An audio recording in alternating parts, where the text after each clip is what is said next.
And good afternoon, everyone. Thank you so very much for joining us. My name is Sabrina Lamb, and I am the founder and the executive director. Oh, one second, one second, one second. One second. It's extra stuff that wasn't us. So I'm the founder and executive director of the World of Money. Now, some of you may think, well, why are we having this talk today with the esteemed professor Shane White about the life of Jeremiah G. Hamilton? Well, for the last 16 years, we have been committed to providing immersive financial education for children ages 7 to 18. And from our perspective, financial education also includes financial history. We must learn everything in terms of the African American experience, the Latino experience as relates to Wall Street. And from our experience, from the African American experience, all of our experiences on this planet does not stem just from slavery or being enslaved people. So I was really excited when I learned of this story and this amazing, well-researched book. So I'm going to welcome our special guest. And this is an interactive conversation. Yes, we're going to open the floor in about 60 minutes, maybe a little bit less, but start having your questions and everything because you are included in this conversation. So I would like to introduce Shane White, who is the Challis Professor of History in the Department of History at the University of Sydney in Australia. From 2011 to 2015, he was an Australian Research Council Professorial Fellow. Shane's research and area of expertise includes United States history, African American history, and the history of New York City. He is a co-author of Playing the Numbers, Gambling in Harlem Between the Wars, The Sounds of Slavery, Discovering African American History Through Songs, Sermons, and Speech, and a collaborative project, The Year of the Riot, about Harlem in 1935. So as I said, for the next 75 minutes, which is going to include your questions, we're going to learn the story from his well-researched bestseller, The Prince of Darkness, the untold story of Jeremiah G. Hamilton, America's first Black millionaire. Good day, mate. Hello and welcome, Professor Shane. Good day. Thank you very much. Thank you so much for getting up so early in Australia. We really appreciate you being here. No worries at all. So we're going to take a journey, everyone, from the Caribbean to New York, to upstate New York, to New Jersey, back to New York, to Brooklyn. Tell us, Shane, who was Jeremiah G. Hamilton when he boarded that ship from St. Croix to New York City?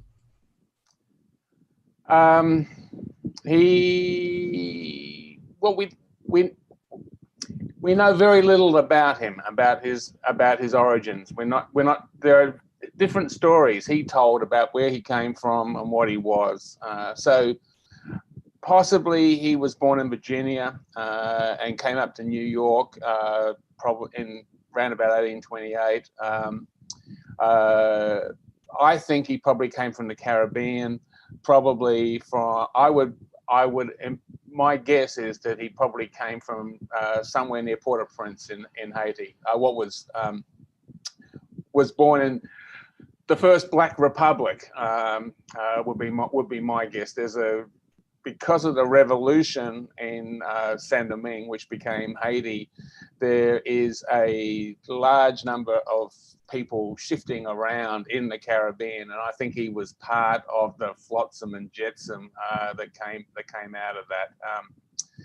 And he comes up to somehow he gets in with a consortium of New York merchants in 1828, and they fund him and send him back down to Port-au-Prince with a whole bunch of counterfeit coin for him to shove, is the term, to get rid of counterfeit coin.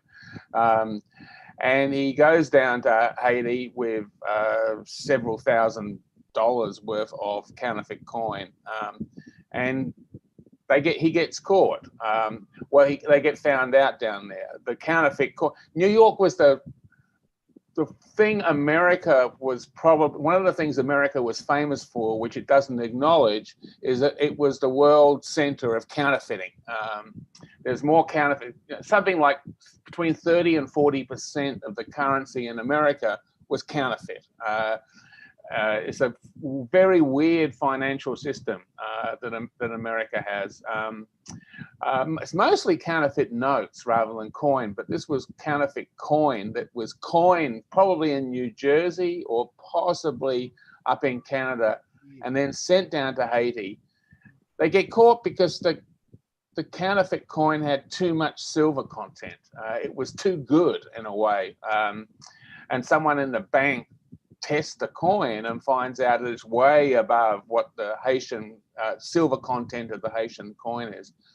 And so he knows he's caught. They know the game's up, and he sort of runs away and hides and is sort of sheltered by Haitian fishermen for a couple of days before he can hop on a boat and go back to New York City.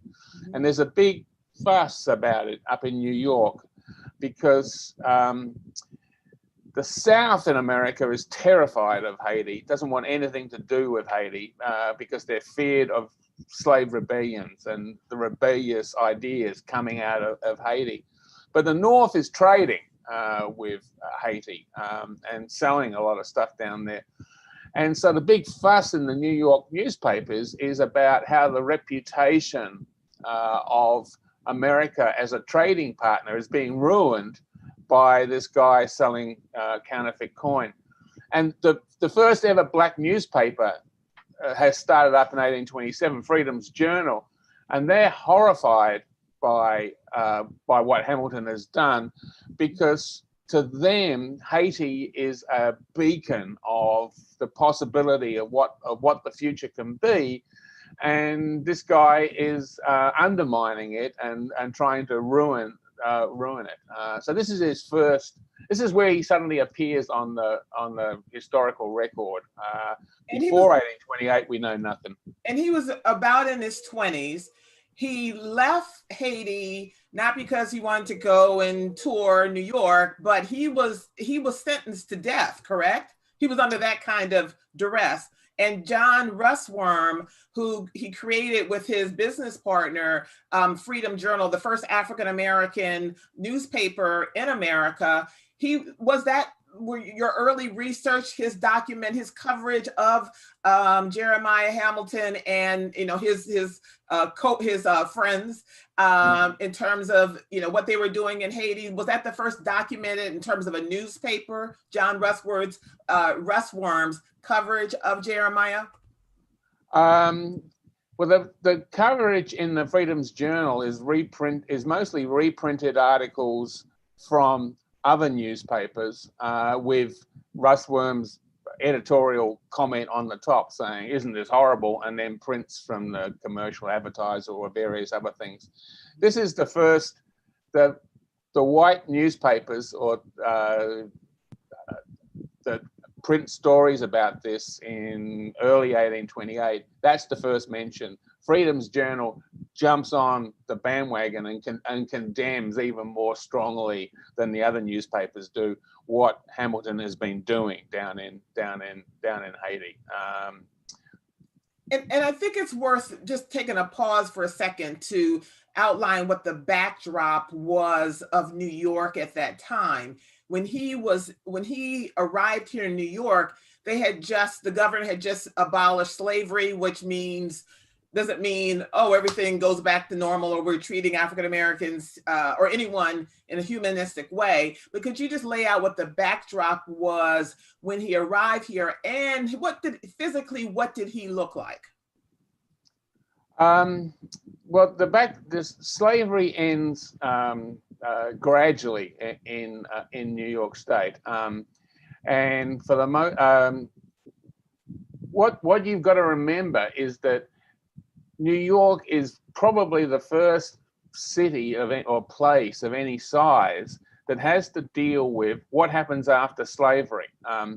So it's one of the pioneers in working out what do you do with free blacks, as they are now, often called free coloreds. What's going to be the relationship? And it's being negotiated. As far as many whites are concerned, African Americans are going to be pretty much in the same position, only you don't call them slaves anymore. As far as African Americans are concerned, freedom has got to mean something that's a whole lot better than slavery. And so there's this pushing and shoving, trying to work out what the situation actually is. New York in the late 1820s, 1830s, and into the first half of the 1840s, the result of freedom actually is there's a cultural convulsion. Things are going backwards and forwards between black and white in ways that's not going to happen again until the 1920s and the 1930s with the Harlem Renaissance. So this can range from tap dancing, for example, is invented in New York City in the dancing cellars that are part of the response to the end of slavery. So it's black and white are dealing with one another in completely new ways.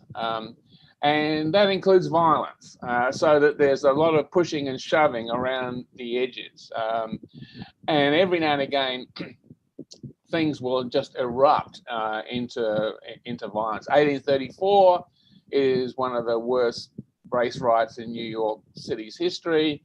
And then in 1863, the draft riots is undoubtedly the worst point of race relations in New York City's history.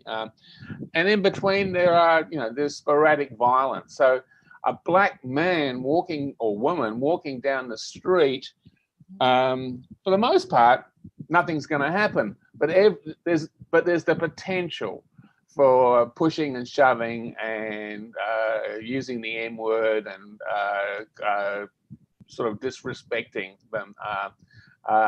On the other hand, blacks are now free, and there's this ebullience of African American culture expressed in dance, in clothing, so you get long accounts of blacks walking up Broadway wearing what seems to whites outrageous clothes and top hats and twirling their sticks and not giving the wall, as in not moving into the street and allowing whites to walk closer to the wall, because the streets are full of water and crap, basically. And so the further you can get from the street when you're walking down the sidewalk, the more likely you are not to get covered in the stuff being put up. So blacks are not giving the wall to the whites anymore. So freedom is literally being negotiated on the street as to who can walk where. And so blacks are no longer deferential. And whites notice this. And so the newspapers, there's a constant litany of complaint about the way blacks just aren't behaving the way they used to, is the sort of tone of this lament. So Jeremiah, and as to Jeremiah Hamilton, we have very little descriptions of him. There's probably a picture of him somewhere in an archive somewhere or other that is filed under anonymous African American. But this one account calls him a dark mulatto being a reference to a mixed race person. So his skin color was possibly dark. What he's notorious for is that he actually, when he arrives in New York to live in the mid-1830s, he shaves his head and wears a wig. So he's famous for his long flowing, quite spectacular wig. Mm-hmm. He had a sort of a high-pitched voice, which sort of was distinctive and could be heard. Had one of those voices that, at a party, one of those voices that people can hear above the hubbub, which, given his penchant for sort of gossip and what have you, sometimes was unfortunate. He was overheard, which again didn't probably probably didn't endear him to some people. Well, Uh, well, just want to make sure we covered this point. yeah. He was doing business with New York merchants in this counterfeit ring, and in Haiti he was really designated as a mulatto. Were his colleagues with the counterfeit ring, were they mulattoes? Were they black? Were they white? And when he arrived, and it seems like in your book you stopped short of saying that he was passing. That he was never passing. He was just himself. Is that accurate? Yeah. I think he was that dark mulatto. I think he was too dark to pass. If you, I don't think he could. And everyone knew him. So he is notorious from the 1830s on. He's called the Prince of Darkness or N-word Hamilton or things like that. So there was no way he was going to pass. The merchants he's dealing with remain anonymous. I have suspicions as to who one of them was, at least one of them was, but they're white. So he is the front person for a bunch of whites going down, which is quite remarkable. You'd love to have been there when he was rounded up for this, because he was 20 years old, which you started work younger than you do nowadays often, but still 20 was very, very young to be put in charge of this. He must have, he was very, very talented. He was a talented guy. I would love to have met him. I admire his skill and his ability to do things. He reminds me of sort of one of those very smart young black kids who ends up to, either being a drug dealer, a basketball player, or something or other, who goes into something. There are constraints on what talented young African Americans can do in American history. The thing I like about him is that he actually jumps into a milieu that's totally white. Wall Street is absolutely white, and normally the pioneer African American in any field has to be quiet, polite, deferential, wear a suit and tie, sort of like Jackie Robinson had to be restrained when he broke into the major leagues. They constantly trying to throw buckets of water over him to calm him down, and saying Jeremiah Hamilton wasn't like that. You hit him, he hit you back and added 10%. And so he is Malcolm X, not Martin Luther King, if you like. Let's pause here for a poll. I want for everyone, answer this poll. When did you first hear of Jeremiah G. Hamilton? Could you answer the poll there? When did you first hear of Jeremiah G. Hamilton? And then we have a million questions to ask Professor Shane. Okay.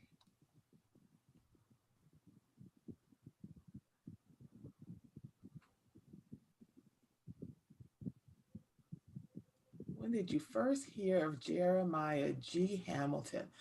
Okay, so he's here. He's in New York City. I always want to know I'm following the flow of money. How did he access capital, and what was to launch his first business, and what was his first business? Well, he actually struggles when he comes into New York in the 1831, 32. And for a while, he's sort of on the fringes of Wall Street. He actually makes his first money by, again, and it's fraudulent. You got to remember that Wall Street, there are almost no rules or laws on Wall Street. The place was a place of dog eat dog. And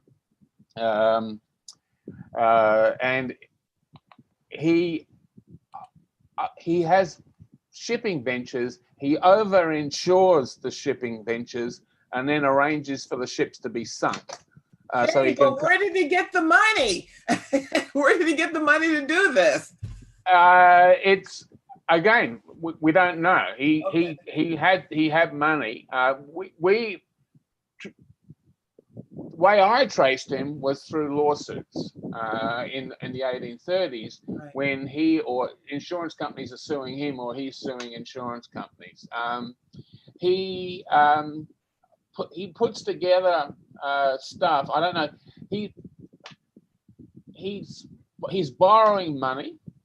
And so some of those lawsuits are because he hasn't paid money back, or he owes money, or things like that.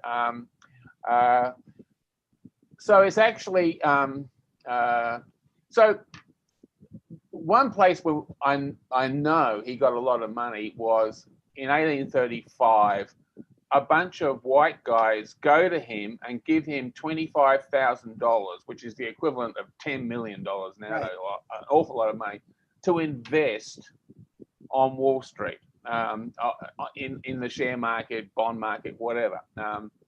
And what actually happens is that the biggest disaster in New York history until 9/11 occurs, and there's a big fire down in the business end of town, and almost 700 houses burned down.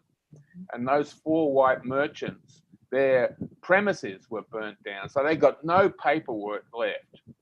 And those four white guys go and see Jeremiah Hamilton and say, "We're ruined.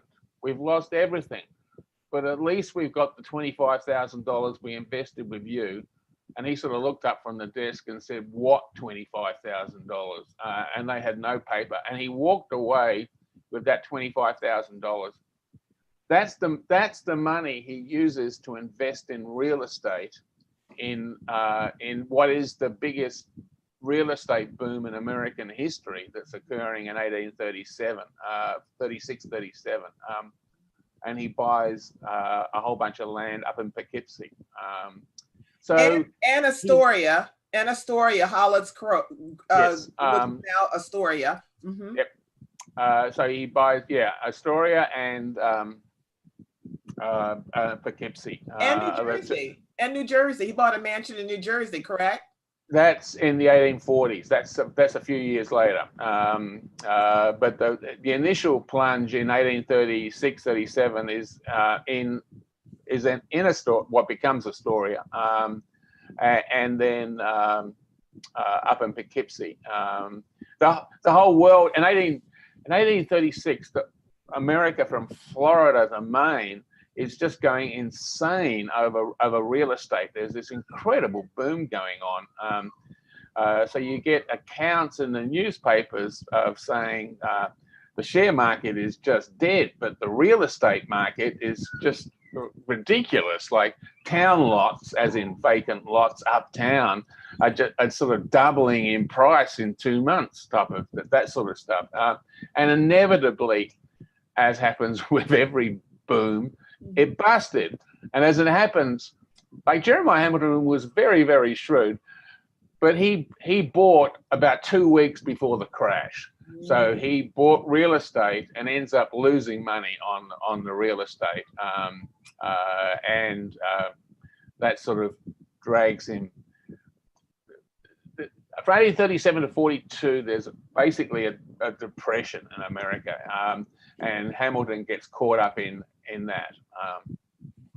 And according to your book, let's see, only 60 African Americans own real estate in around that time. So he was, and you had to, in order to vote, you had to own real estate. Did you see any records of him voting at all?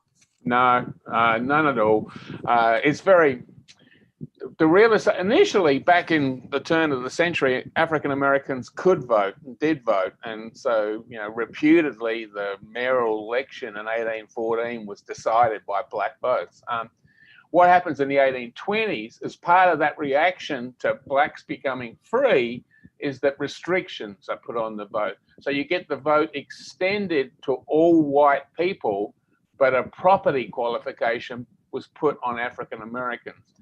I think it was $250 worth of property you had to own. And so this restricts to a handful of voters in the whole of New York State, those who could vote.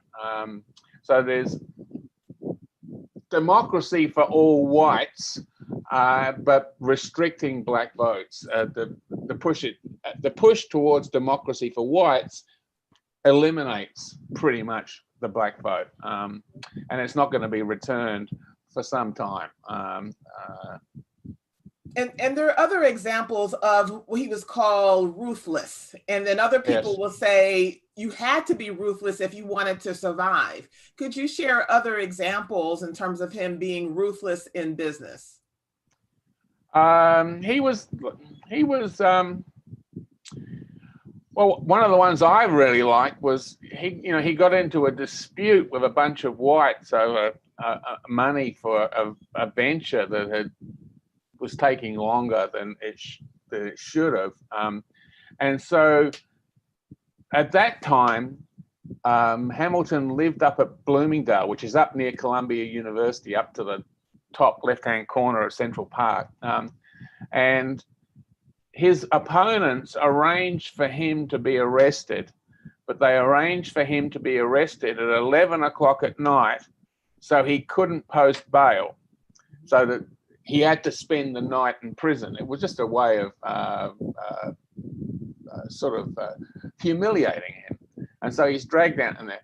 About 2 weeks later, those whites are woken up at 5 o'clock in the morning and they're arrested, and and bail was set so high they had to stay several days in prison locked up before they could get out. Again, you hit him, he comes straight back for your throat, and adds a little bit for good measure. So that's the sort of stuff. Like, business is not just buying and selling shares and what have you.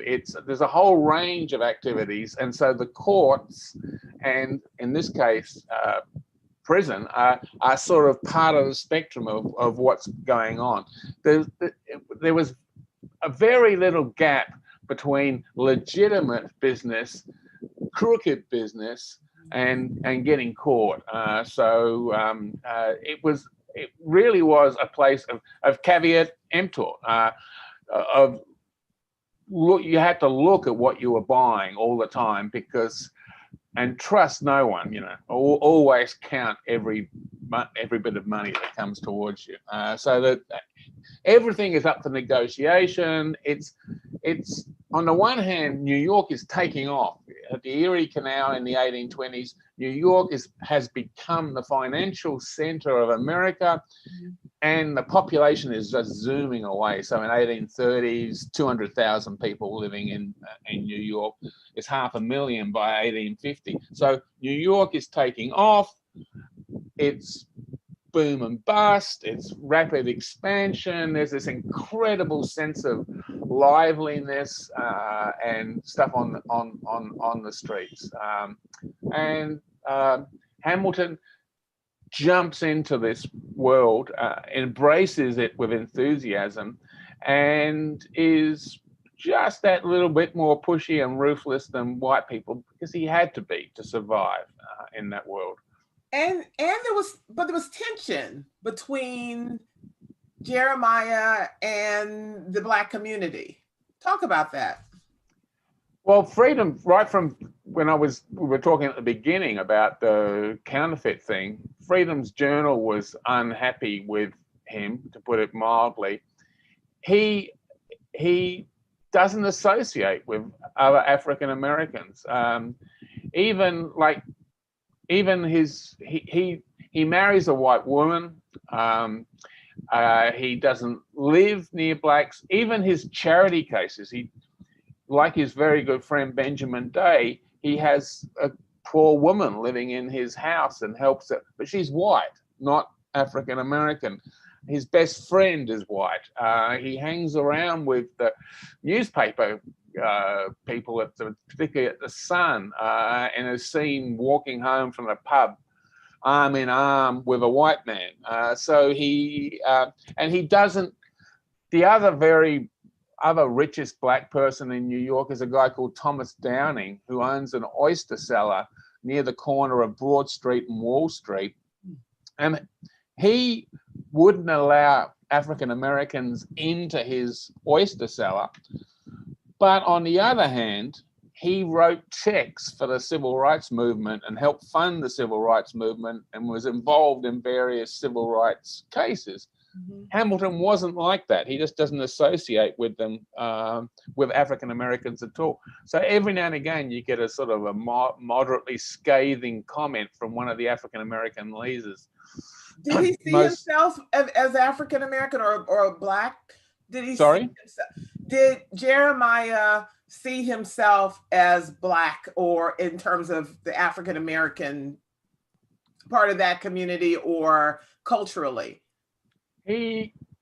Not culturally. It's very difficult to see. You know, most biographies, if you go and read a biography, are based on diaries, oral histories that allow the author to get inside the head of Jeremiah Hamilton. I have got very few words directly from Jeremiah Hamilton's, just that 15 words probably from Jeremiah Hamilton's. I have to try and work out what he thinks or what he's doing from his actions. Right. And so this is difficult. So my guess is that he didn't identify with African Americans at all. And what we have is those occasional things, like he was the person who desegregated Delmonico's, for example, the fancy food emporium / restaurant. And that was, I don't think that was an attempt to desegregate it. So he didn't think about it as desegregating it. He just wanted to behave like his white peers were, and just sort of imperiously strode in there and expected to be served. So he was aware he was Black, and he was. I think he would. And he's married a white woman. A white girl. He was when they first got together. She was like 14 years old, and he was in his late 20s. Mm-hmm. Every time he walked down the street, arm in arm with and he ends up. It's a stable relationship that lasts for 40 years. They have 10 children. But every time he walks down the street, arm in arm with her, he's going to be he's waiting for the incident to happen, some sort of racial, because race relations are very sensitive, and there's few things that are more of a red rag to the bull than a Black man walking down the street arm in arm with a white woman. So he was he's aware that that's a red rag to the bull, and I think he was waiting his whole life for some sort of racial incident to it, which eventually it does in the draft rights in 1863. Start putting your questions in the chat. I'm going to definitely open up the room very soon. I'm curious. I'm always curious about stories of access. And so he was a broker. He was an insurance broker. He owned real estate, Astoria, Poughkeepsie, a mansion in New Jersey, lived on East 29th Street for the remainder of his life. But how does one, and that's a problem even today, how did he access the markets where he was able to buy stocks and be a trader at that point, when all these years later, we're still talking about access? Again, it's difficult. He had access. He didn't ask for permission to do much. That's what it sounds like. Yeah, he didn't. What we know is he had access. Yeah. And the interesting access issue was whites trying to get his advice on what stocks to buy. They were sort of scrabbling around, sending him, and we had, through one lawsuit, they're sending him cases of champagne and fancy cigars in order to get him to allow them to invest their money with him. So you have this weird thing of a black man in the 1850s and 60s giving advice to whites on what stocks to buy, and many of the stocks are railroad stocks or steamship stocks, when he often wouldn't be allowed on the trains, Right. or would be segregated off somewhere or other on the boat. But his advice was seen as being really good. He was a hot person to go and invest your money with. Now, there's still a crooked element to what he does, in that he had this habit of, if shares went up, then the profits was Hamilton, but if shares went down, then his clients socialized the loss, if you like. So and there are disgruntled clients who were going to be suing him in the 1850s and the 1860s.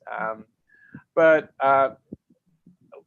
he weirdly, he becomes more respectable in his old age, so that by the 1860s and the 1870s, he's sort of seen as being, and by then he's one of the older people on Wall Street. He's sort of one of the older sage people that people went to for advice. Everything wasn't, zippity doo dah, because at one point he did lose everything. I mean, he worked to get it back, but talk about that, so that we're not just painting a story where everything was just wonderful, that he had financial issues as well. Yes, he did. And if we go back to the 1830s, he invested heavily in real estate about a week before the market plunged. His real estate investments would have been fine in the long run if he could have hung on to it. But what he was also dealing with, buying sugar in the Caribbean, and he had given money to someone else to pay a debt, and that person went bust, and therefore his debt wasn't paid. And so someone else as often happens when the market goes down, someone else failing ended up dragging him down. And for 4 or 5 years there, he's fending off bankruptcy. What actually happens is there are so many bankrupt people in America that the federal government introduces an experimental bankruptcy law for about 12 months in 1841 or 42. And this is very generous to the bankrupt in terms of it's an easy way out. And that's part of the reason it was closed down after 12 months. But on the 5th day that this law is in operation, Hamilton goes bankrupt officially. And what he did, again, as I said, there were so many people going bankrupt, and all the bankrupts' assets were being auctioned off. And so he goes bankrupt and then buys back some of his assets for about $10. So he buys back some of his real estate and stuff. Even the way.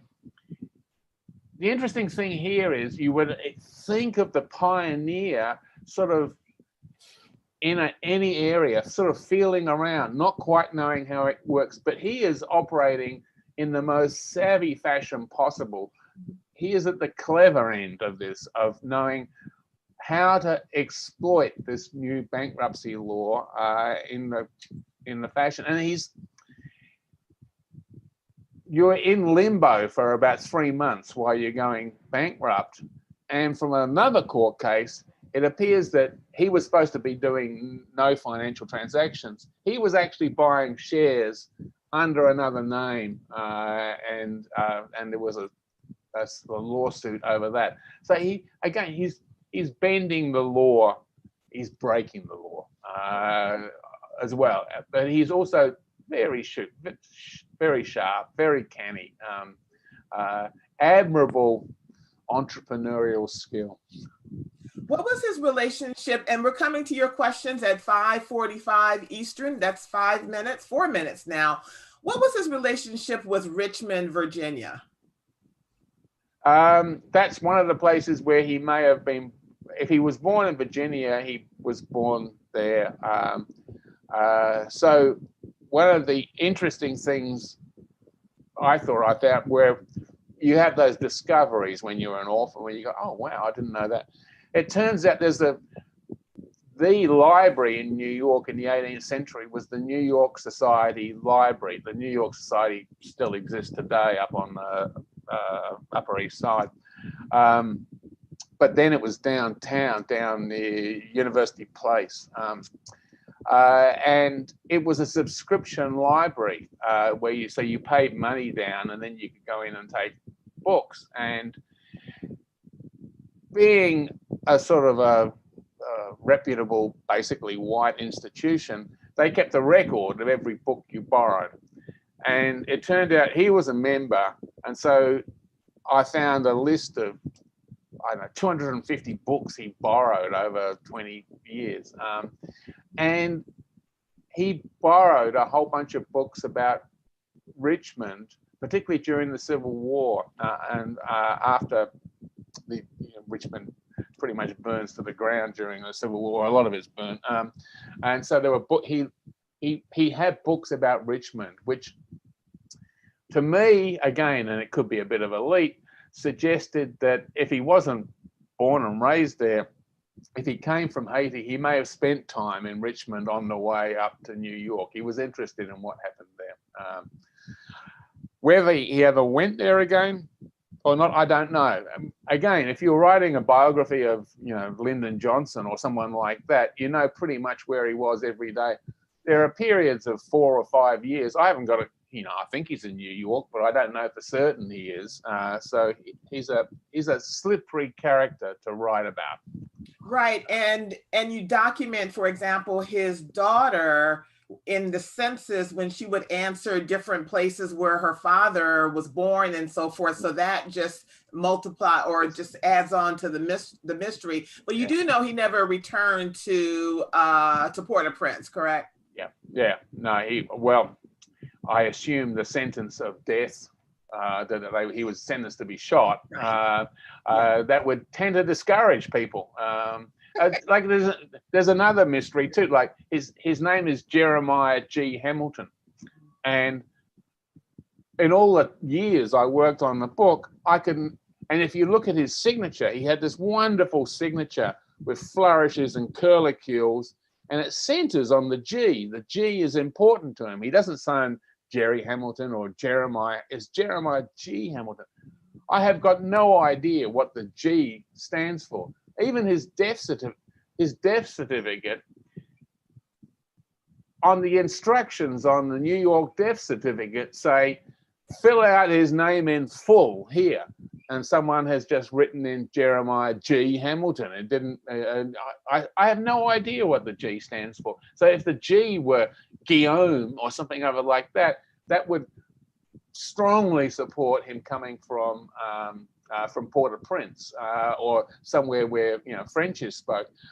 But I got no idea. If it's just Gordon or something, then that's not so. So I have no idea. So there are still large areas of his life that, because he's an African American who is forgotten by history, that we know nothing about those areas.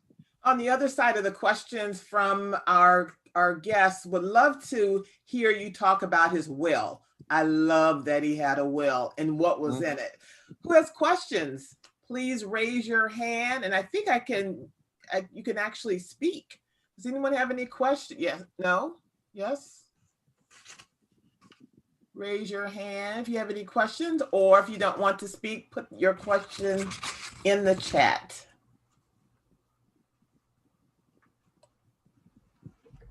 No questions? Okay, so then let's talk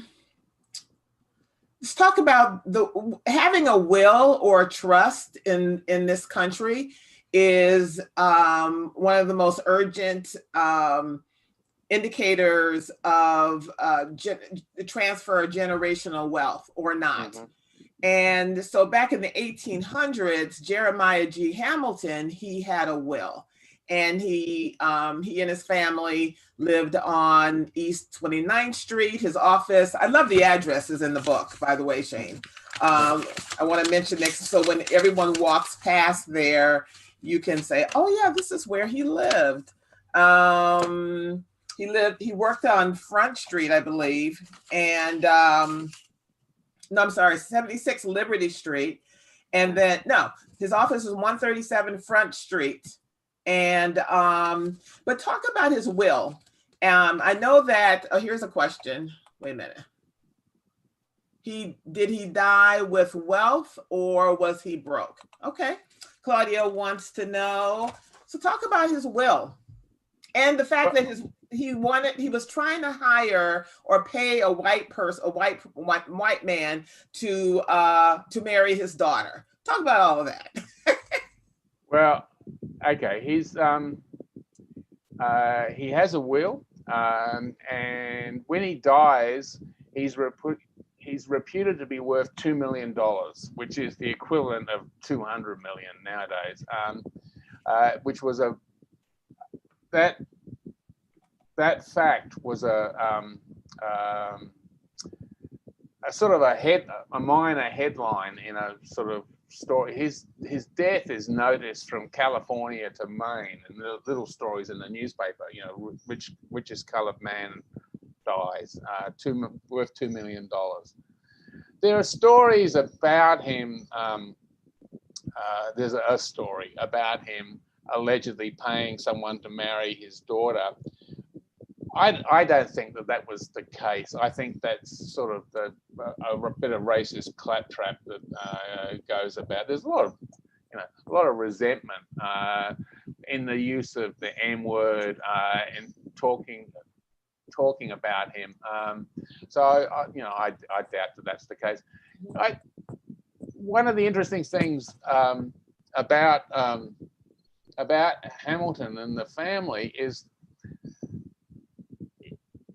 the extent to which wealth doesn't last in a family. The extent to which, his kids, he dies in 1875 or 6, I can't remember. By 1900, which is when his wife, round about when she dies, there's almost nothing left. The wealth just, some families, the Rockefellers, have generations and generations of wealth, but there are lots of white families too that were rich, and then the whole lot just sort of disappears. And that sort of happened with Jeremiah Hamilton. His family disappeared, and of all his children, only one of them had children as well. So it died. The family sort of dies out. And when I was writing the book, I got in contact by a descendant who lived in France, and she had no idea she had a black ancestor. So that the family passed, whether consciously or not, in France, and there's one photograph in the book which is of one of Jeremiah Hamilton's daughter, who was the great grandmother or whatever of the woman who got in touch with me, who has since been to New York and been to Jeremiah Hamilton's grave out in the cemetery. Greenwood Cemetery in Brooklyn. Yes, and so again, as I said, Jeremiah Hamilton was totally unknown, but he's now. I did a Zoom talk with Greenwood Cemetery a few weeks ago, and he's now part of their tour of the famous people buried in Greenwood Cemetery. So his profile has gone up a little bit because during the 20th century he was totally expunged from American history. Are we talking about wealth? So when he died, he was wealthy. He was a millionaire, which was rather more important then than it is now, because $1 million was worth a lot more than it is today. But the wealth did not last long in the family. His kids, I think, probably lived off the wealth and ran it down, so that there was no, you know, there's no Hamilton University coming out of Jeremiah Hamilton's fortune, like there was with some of the famous white families who amassed large sums of money. Julissa is asking, did his children continue his legacy with interest in the stock market? Any idea what career pursuits they had? One of his sons was involved in the stock market in a fairly dilettantish fashion. Most of the other children who lived, because several of them die young, very young, as is pretty much the norm for the 19th century, were daughters. And I've got no idea what they did. I had their passport applications in the 1890s, so they were traveling. Some of them were traveling, but so no. And by the 20th century, the only African Americans you're going to find on Wall Street are going to be elevator operators in the skyscrapers. It's going to be a long time until African Americans get to play any sort of a role in the stock market. So he's a pioneer, but there's not much that follows him for a long, long time. In the limited time we have left with Professor Shane White, please post your questions. What can we learn from Jeremiah G. Hamilton, and why has history largely ignored him? Why can't we find a photo? The photos that are online, everybody, that's not really him. So what can we learn? Well, I think the reason he was ignored was when I first started working in African American history, and I was working on New York, Americans would sort of look at me and sort of say, I was working on the end of slavery, and they'd sort of look at me and say, slavery in New York? Oh, you're just a simple-minded foreigner who doesn't understand things. That has changed, and now people are aware that slavery existed in New York. Like even professional historians would sort of look at me, sort of, really? You think you can write a book about that? Now the story pretty much is there was slavery in New York, slavery ended, and blacks were poor and were at the bottom of the heap, and we're waiting for the Harlem Renaissance in the 1920s and the 1930s before black history becomes interesting. So Jeremiah Hamilton, who is in that period when blacks are poor, is an outlier. He's rich, and so he doesn't fit the pattern. He also doesn't fit the pattern because he's not writing checks for the civil rights movement. He's not involved in black rights, so he doesn't fit into the. He's not like James McCune Smith or various other black activists. So he just doesn't fit, and that means that very quickly after, like in the 1850s and 60s, he's well known, but after his death, he's forgotten very, very, very quickly. So in the 20th century, and thanks to Google and digital stuff, an awful lot of print is now searchable online. There are 4 mentions in print of Jeremiah Hamilton in the entire 20th century, and 3 of them have him totally factually incorrect. So he just sort of disappears without trace. What can we learn from Jeremiah Hamilton? How can we amass a fortune without being, corrupt? A little bit of corruption. Well, a little bit of corruption. A little bit of corruption always helps, whether you're white or black. What can, like what I think too often African American history is it's either saints or villains. It's either Martin Luther King or it's Nat Turner. And I think there's the full panoply of human life that exists in African American life too often is forgotten about. I think he's in the middle. He's a bit of a villain. He probably was never a saint, and he hoes out a life in New York that is interesting and doesn't fulfill. I love the way he breaks stereotypes, the way he is so aggressive.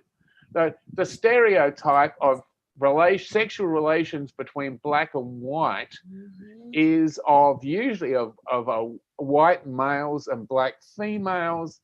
If it's the other way around, if it's black males and white females, it's seen as being a fleeting relationship that doesn't last.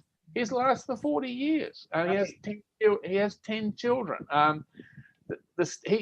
He begins with the stereotype: a 28-year-old black man getting a 14-year-old white female pregnant, but it doesn't stay a stereotype. It becomes, as far as I know, a loving relationship, definitely one that lasted 40 years and produces that many children. So he's a human being, and looking at his life enables us to get away from some of those stereotypes that to this day bedevil any public discussion of race relations in America. Touche. Sue's asking, was Jeremiah a Freemason? Not as far as I know. The only thing I could find in joining was the New York Society Library, but I don't think he was. The Masons separate off into black Masons early in the 19th century, and as far as I know, he had nothing to do with them. Any other association with any organization? No. He may well have been member of stuff like, as I said, he was a member of the New York Society Library, which still exists today. They knew he was a member. They had no idea he was black. So in effect, their first black member of the New York Society was back in 1840s, maybe 50. I can't remember when he starts. But they themselves had no idea. He could well have been a member of other organizations who also didn't know he was the first African American to be a member, and just be there in the records. Again, since I've written the book, every now and again I've stumbled across new little tidbits about him. When he's struggling, going bankrupt, in the late 1830s, there's a fire on one of his buildings that he owns up in Poughkeepsie, and it was one of those.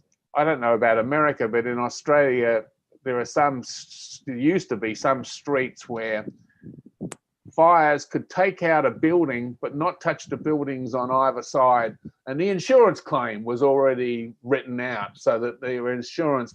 So this was an insurance fire done at 2:00 in the morning for $250 was the insurance thing. And as soon as I saw the little story, I said, that's my man. That's Jeremiah Hamilton, sort of stretching the law. Like, no one really minds that much when someone claims a little bit too much on an insurance company. Insurance companies are often seen as being it's all right to stretch the law just a little bit with insurance claims. A lot of people flirt the law, but They burning should. down a building or sinking a ship is definitely well over the over the law. So every now and again, bits and pieces surface, and I'm hoping sometime somewhere someone's going to come up with a photo. There's probably a painting of him somewhere too. I imagine he would have had a painting done of him that's probably anonymous African American stuck in somewhere, someone's attic or in a museum somewhere, but it's never put on display. Yeah. There's, we have about 10 remaining minutes. Definitely want to hear your questions or comments, everyone that's joining us. And thank you so much. And Professor Shane White is with us from the University of Sydney in Australia. Thank you so much for getting up so early in Sydney. This is a great conversation. I have two questions. It takes, I've written books. It takes a lot of emotional and intellectual energy to focus on one subject or person.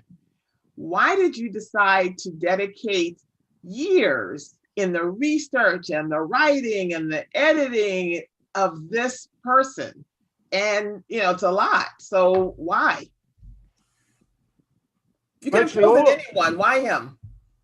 Virtually all of my career, I have written about ordinary African Americans. And what I write about, I'm less interested in the African American middle class or leaders. It's ordinary African Americans. I write about street life, about drinking, about dancing, about music, about sound.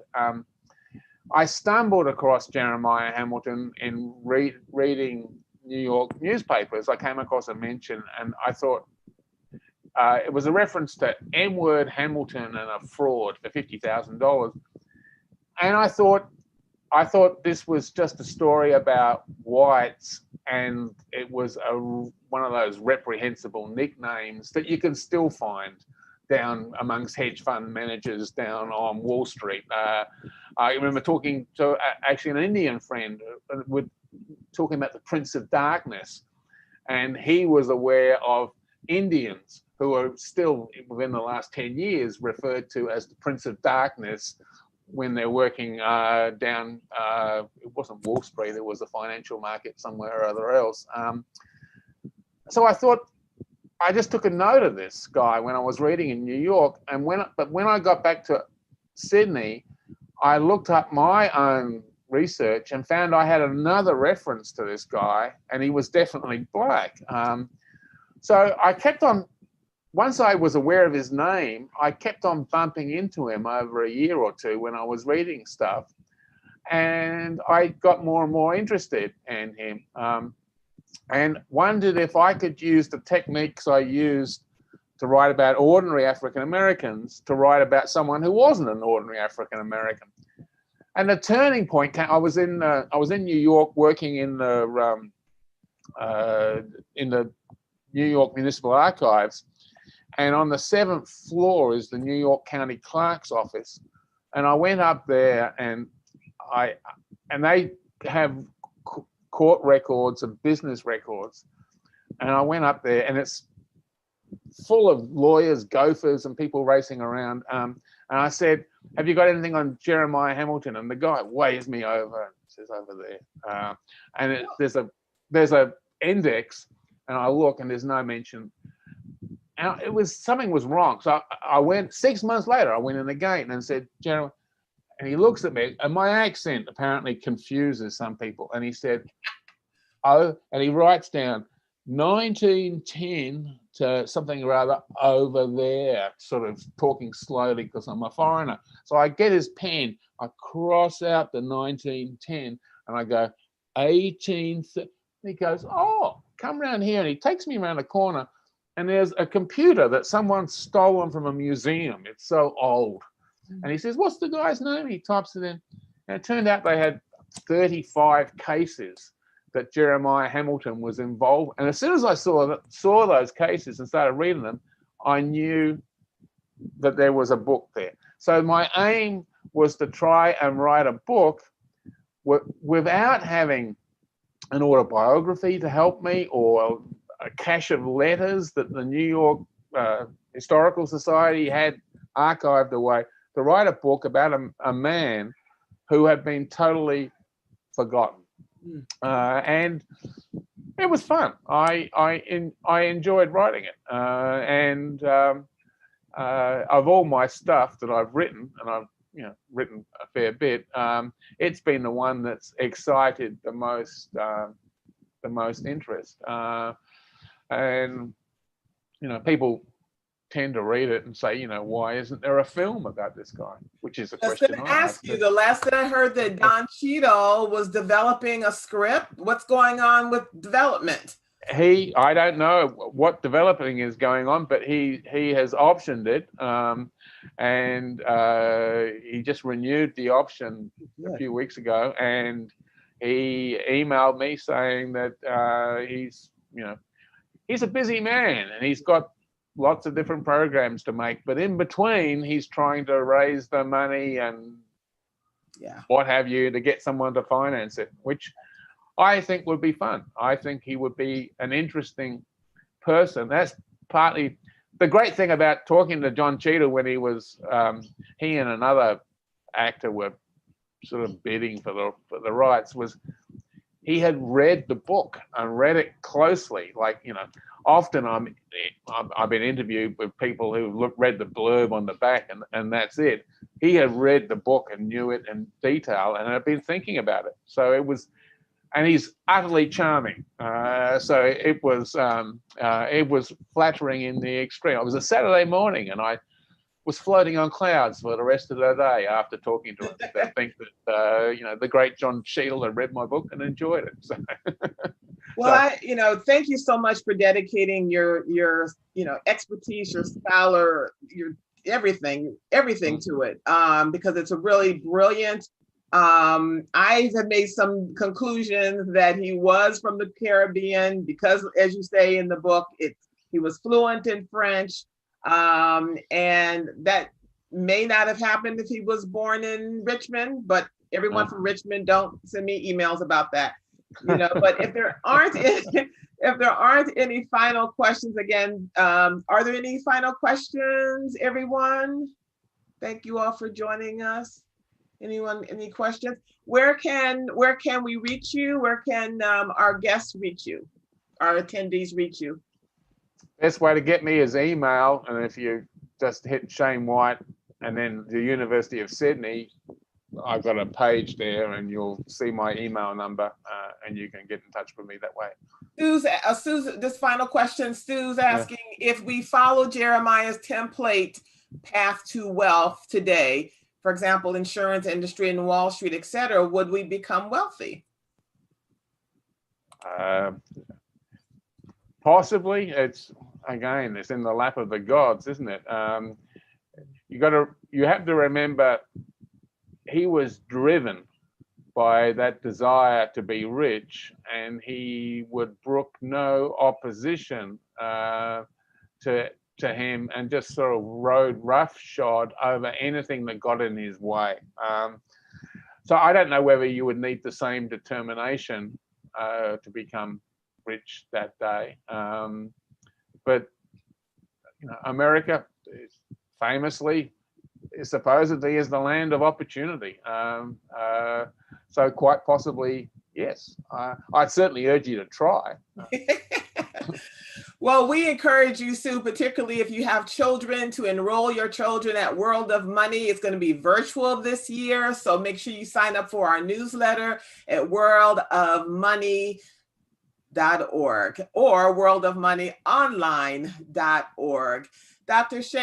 Professor Shane White, again, thank you so much for joining us. Everyone in the chat, thank you so much for joining us. And until next time, see you soon.